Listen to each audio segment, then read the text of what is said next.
Hi hello నమస్తే అందరికీ బొంగులో టిప్స్ కార్యక్రమానికి స్వాగతం సుస్వాగతం. అచ్చా ఈ రోజు బొంగులో టిప్స్ కార్యక్రమానికి మన ముందుకు వచ్చేస్తున్నారు పారు వంటలక్క గారు. ఠీకే నమస్కారం. పారు వంటలక్క గారు, మాకు వంటల గురించి కొన్ని డౌట్స్ ఉన్నాయి. సో మాకు ప్రేక్షకులకి కొన్ని టిప్స్ చెప్పాలి. తప్పకుండా చెప్తాను, అడగండి.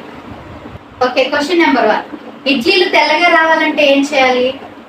పిండిలో కాస్త నీలి మందు కలపండి, సరిపోతుంది. నీలి మందు అంటే హెయిర్ డే కదా? అవును, హెయిర్ కైనా కలర్ కోసమే కదా వాడుతుంది, అందుకే ఇడ్లీలో వాడితే తప్పేముంది?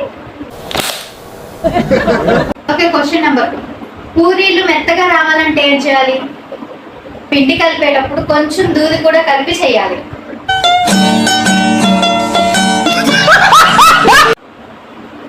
Question number 3. కాకరకాయ చేరుకోవాలంటే ఏం చేయాలి? రాత్రిపూట సర్ఫ్ లో నానబెట్టాలి. तेजस्वी लोग हैं हमारे पास, कितने शानदार विचार रखते हैं. దేనికి? చేరుకోవటానికే లేకపోతే మోషన్ కి పోవటానికే? మీరు భలే జోక్స్ వేస్తున్నారు. నెక్స్ట్ క్వశ్చన్ అడగండి. Okay, 4th question. దోశలు కరకరలాడాలంటే ఏం చేయాలి? దానిలో అడగడానికి ఏముంది? కరకరలాడాలంటే కొంచెం ఇసుక కలిపితే సరిపోతుంది. Last and final question. కూర తక్కువ జనం ఎక్కువగా ఉంటే ఏం చేయాలి? సింపుల్, ఉప్పు ఇంకా కారం 2 సార్లు వేస్తే చాలు.